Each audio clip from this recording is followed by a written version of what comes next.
आज वैशाख 12 गते विक्रम सम्वत 2072 वैशाख 12 गते अर्थात् आजभन्दा ठिक 10 वर्ष पहिले गोर्खाको बारपाकलाई केन्द्रबिन्दु बनाएर गएको भूकम्पले जनधनको क्षति भएको थियो। भूकम्पको स्मरण गर्दै नागार्जुन नगरपालिका वडा नम्बर 1 रानीवन अवस्थित हिमालय वाल्ड्रफ विद्यालयले मानवीय मूल्य मान्यतालाई स्मरण गर्दै जनचेतना जगाउँदै र नयाँ पुस्तालाई सन्देश र पुरानाहरूलाई महाविपत्तिको अवस्थालाई स्मरण गराउँदै मानव मूल्य समाजमा स्थापित गर्ने उद्देश्यले र्याली निकालेको कुरा त्यही पढाउने एक शिक्षकले बताएका छन्। हामीले हाम्रो परिवेशको सन्देश आम नागरिकलाई दिनुपर्छ भन्ने मान्यतामा आधारित रहेर आजको दिनलाई स्मरण गर्दै र्याली निकालिएको उहाँहरूको भनाइ छ।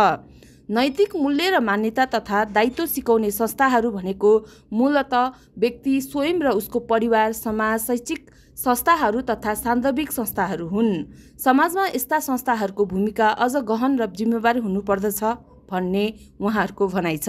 बिहान 8 बजेदेखि विद्यालय परिवार 8 मार्चका पञ्चेबाजा बजाउने महिला दिदी बहिनीहरूले आफ्नो कला प्रस्तुत गर्दै नागार्जुन 1 रानीवन तीनधारा चोकदेखि निकालिएको र्याली बिजुली चोक, प्रकृति चोक, राधाकृष्ण मन्दिर, नर्सरी चोक, भुकुटी टोल, खरीबोट, नागरिक बजार, बल्छी फुटसल, बाटिका विद्यालय, नागभूषण मन्दिर हुँदै विद्यालय प्राङ्गणमा विद्यालयका प्रधानाध्यापक कृष्ण अधिकारीले र्याली समापन गर्दै कार्यक्रम अन्त्य गरेका छन्।